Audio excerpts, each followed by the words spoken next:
I'm going to let Elizabeth take over here because the story is so amazing. So Elizabeth, can you please share with us your extremely inspiring story? Okay, Joshi, thank you so much for the invitation. I hope that I inspire some of your listeners. I actually came here to the United States when I was 14 years old. Okay. I was born and raised in Mexico in a very, very small town of like 1,500 people. Got it.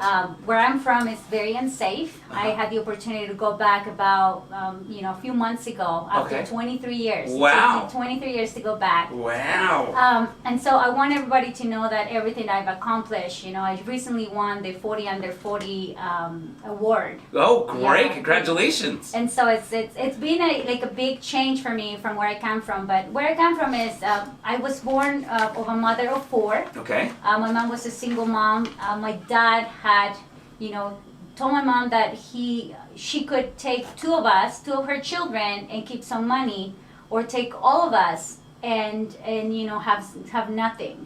And I remember my mom always telling us this story, like she's like, my kids are not fruits. I'm taking all of my children. Right. And that's when our journey starts. My mom is by herself. She has no support from brothers and sisters. And then my grandmother passed away.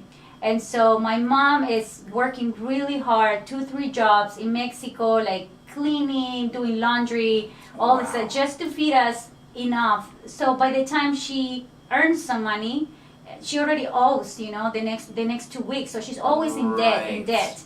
And sometimes I remember the people coming to like what I do today.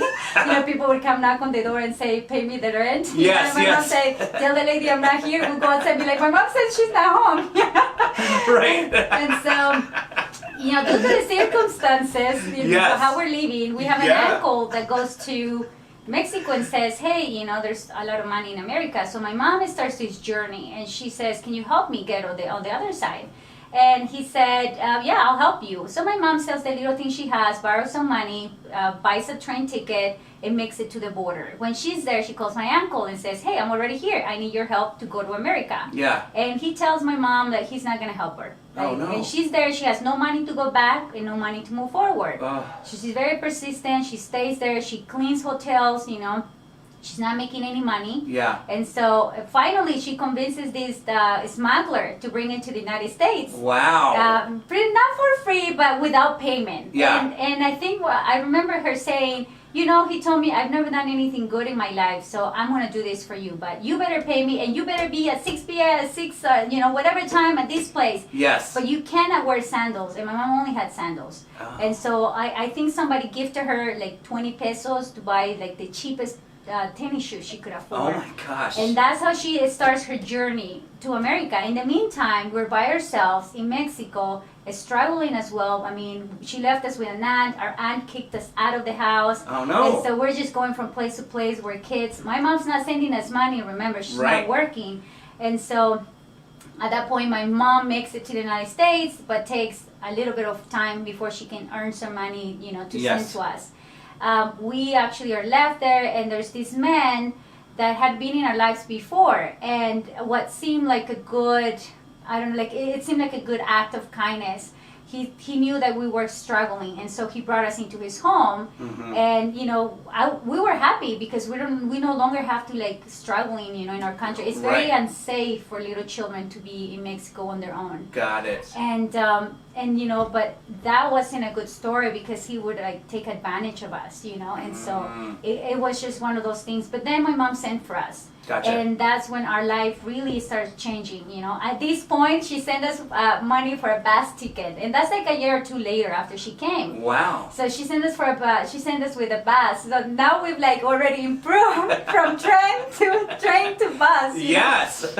And so we started a journey to the United States, and my sister and I'm 14 at the time. Okay. And we actually obviously came undocumented. And the reason why people do it, and I want people to understand, is that if we had money to get a visa, we would probably not need to come here. People that have money stay there. Yeah. And so mostly in Mexico, the case is that poor people are the ones that come here. Right. And so I, obviously always honor my mom's courage, because where I'm from, it's such a small town that you're really like just eating beans, and you know the chickens are roaming around and you're throwing, you know, food. So we're like from very, very poor background beginnings.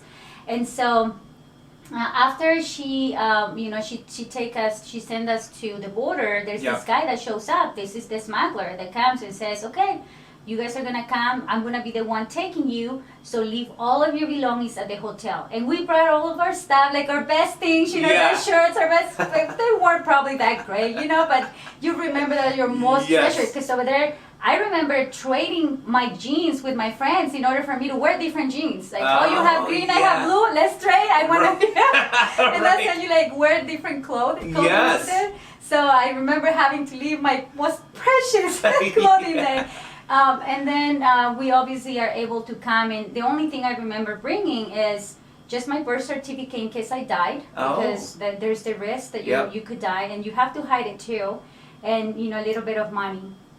So as we're starting our journey and start walking the desert, we start seeing different people taking us from place to place. Got it. And then eventually we get to a point where we have people that are waiting for immigrants to pass by. They know that's where they're going to cross.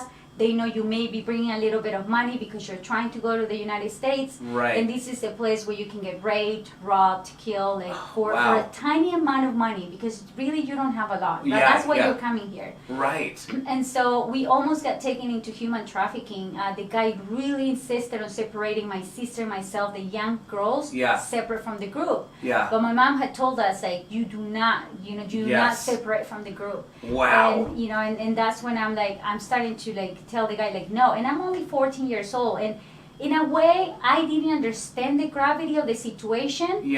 I just knew that I was gonna, I yearned so much to see my mother, because I hadn't seen her for so long. I just knew I was gonna come see my mom, you know. Right. And so I told the guy, like, I'm angry, and I said, no, we're staying with the group. And I think because I started get agitated, they thought, you know, if we get caught, they go to jail for life, right? Oh, And so they let us go with the group. And so we're being exchanged, you know, from group to person. But at the time, I had to cross the border. You know, by the time and I got detained by the immigration, by the way. Oh, wow. I got detained by immigration, but luckily I was still on the Mexican territory. So he was on the American side, I was on the Mexican, but I was almost there. Yeah. And he's like, you guys need to go back. And I'm like, oh yeah, sure. Yeah, we're not going to go back. We just work days, man. Like, come on. And so he like, we wait for him to leave, right? Yeah. And then we actually start our journey back, right? And at some point you have to hide. I mean, people, like, you know, they go through tunnels, like, everybody's story is different. Right. And so we waited for the guy to go. They kind of know exactly how long it takes for people to go away. And then that's when I grabbed my sister on the hand and we run this busy freeway. Like, cars are not stopping, and like they're going fast. It's like a major highway. Yes. And so we run through that, and then we get to the store. And at that store, there's this older lady, and she asked us. She knew what we were doing. We're smelling. We don't look good. We're hungry. We haven't had food. We haven't showered. And she said to us, would you like me to order a taxi for you? And at that moment, that lady has our lives in her hand, because she can call immigration, and we go right back to where we came from. You know? And so, but she didn't. She actually did call a taxi. Wow. And then from that place, at that store, we like pretended to be shopping. Yeah. And I remember this lady like wanted us to buy stuff for her. She's like, buy me. But my mom said, you know, hide the little money you have. Yes. So from that point on, you get taken into another house here in the United States. And in that house, you're kidnapped, right? Until they don't pay for the other half of you, you're not allowed to go. Interesting. And you have to stay there and work. You cannot stay there and sleep until somebody, you know, you got to eat. And they're not buying you food. Right. And so I actually have a very dear family member. She got stripped from her clothes because she tried to escape, you know, and because one of the guys wanted to rape her. Oh my gosh. And she tried to escape, and when she tried to escape, they caught her. And so they brought her back into the room, they stripped the clothes. So not good things are happening in those rooms, you know? Yes. Luckily for us, I feel very lucky, because my mom had already, by the way we're trying to cross the border, my mom had already sent somebody for us. Got it. And so as he's arriving, so it's almost immediately, right? Like we arrived to this place, and the guy's asking us, where's the money? Where you have more money? They're trying to take your money. Like, people are trying to take advantage of you all throughout your journey. And so finally the guy arrives. He brings us to to my mom, and the way I remember seeing like this gum, this fluorescent gum. That to me, like, I was like the coolest thing I've ever seen. Like, I hadn't seen a water faucet. I did not. Like, I was at a hotel. I think it was a hotel where it was. Yeah. And I remember not being able to open the water faucet because I didn't know how to use one. Wow. That's how, my grandma had these houses. Oh man, what's the word? Just when it rains, they sound a lot. Like, They're not houses like concrete made or anything. Oh sure, like like that. tin. Yeah, I think so. And so, tin metal. Yeah. And and that's how we start. That's how I started my journey here, and that's how I really arrived to the United States. I mean, I didn't know the currency. My mom had to sit down with me and say, this is a quarter in her Spanish. Because Spanish, like, they sounded differently. Yes. That this is a quarter. This is a dime. This is how you pay. Right. And I don't want to admit this, but I remember doing things I did back in Mexico, like, I don't know, maybe stealing for food and things like that. Right. And so I had to learn those ways too. But what happens is that you're surrounded by other immigrants. Yes. And we lack the education to come together into the culture sometimes, Right. Because we don't have anybody else guiding us. Who's guiding us is other immigrants that are just also trying to figure out. Right. Well, then I arrived to the United States. And my mom's living in this tiny house on the east side. And there's like 1721 male immigrants. Oh my gosh. We're like a 2-bedroom, 1-bathroom house. You know the Judge Memorial Catholic School? Yeah. By there, like one of these tiny houses on the top. Wow. And the guy owned the home, he lived in California. And he didn't know there were this many people in his home, okay? He had no clue. Okay. So one day he wants to come and do an inspection. But he lived so far away, we never thought he would, Yeah. And so he comes to the house, and then he's like, I'm going to do inspection. And then he decides to stay. Oh. And for whatever reason, he's like, I want to stay here. It's his house. Yeah. And he kind of does things differently. This is like 23 years ago. He can stay in the house because he rents the house. Right. And he's rented to us, so he obviously knows that we're not going to go call the police or anything. Yeah. He stays in the house, and then obviously we knew he was coming. People start hiding, right? They hide in the backyard. They hide on the top of the roof. They don't show up. And then the days go by, and you can no longer hide. Yeah. So it's that you have to start coming out. Right. So people start showing up out of nowhere from the roof, from the yard. And then he realizes how many people are there, and then he gets mad. He's like, you guys gotta pay me all this money. Well, happens to be we were all paying money, but one of the guys actually took the money and sent it to Mexico. Oh, wow. And so, eventually, my mother, she realizes that she has 2 young daughters with all of these males. Yeah. And it's not good. They're getting drunk. I mean, it's disgusting stuff is happening, like they're older adults, and they don't have a family, so they try to like maybe drink sometimes, do things like this. And she decides to rent an apartment.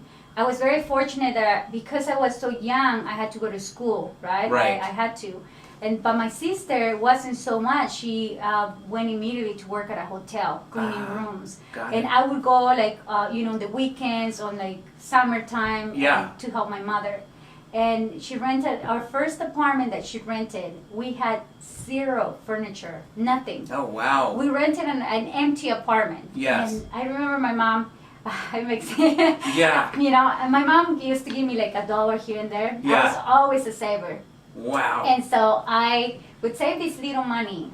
And I remember going to the secondhand store and buying our first dishes. And that's what we had first. Our secondhand store used dishes. And so that's how, and then eventually I go to school, graduate, I can't get a job. I keep getting fired every time because I don't have documents. I lived undocumented for 20 years here. Wow. So everything I did in real estate was basically, I was undocumented. Interesting. Yeah. Wow. And, it's amazing to, when people tell me, and this is why I probably don't have, obviously I'm very compassionate. Oh, of course. But when it comes to excuses, I don't handle them well. Hell no. I can imagine. This is not how it is. Yes. What do you mean you cannot find a way? Exactly. Yeah.